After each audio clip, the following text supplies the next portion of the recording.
ठाण्यामध्ये पहिल्यांदा भेटणार व्हेज चाप. हो, मी बात करतोय सरदारजी रेस्टॉरंटची. हे सुरू केले मनदीप पाजी आणि अमन पाजी यांनी. मग मी पण ऑर्डर केला त्यांचा व्हायरल बर्रा चाप, स्पेशल घी तडकावाला. सेकंड ऑर्डर केला इराणी गार्लिक चाप. त्यांची खास बात तर ही आहे, ते चाप मध्ये जरासाही मैदा यूज करत नाही, एकदम हेल्दी खिलवतात. ते बनवताना जरासाही कंजूसी करत नाही, एकदम देसी घीचा तडका, वरतून फ्रेश क्रीम, त्याच्यानंतर चीज.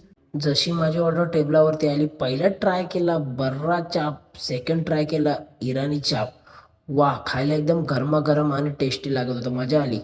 आलो आहे तर पनीर रोल पण ट्राय करू. पनीर रोल पण असे बनवत होते, जरासाही कंजूसी नाही, फुल पनीर ओव्हरलोड. आणि वा, एकदम घरच्यासारखं. पनीर रोल खायला पण एवढं टेस्टी होता ना, मी पण बोटं चाटली. वा, मजा आली यार. लास्टला मशरूम चाप, मलाई पनीर आणि बटर रोटी. वा, एवढं सर्व खाऊन एकदम फुल झालो होतो. तुमच्या सर्वांच्या ट्रस्टसाठी एक फीडबॅक तो बनता है. गाइस, आपको सरदार जी का मलाई चाप और कबाब कैसे लगा?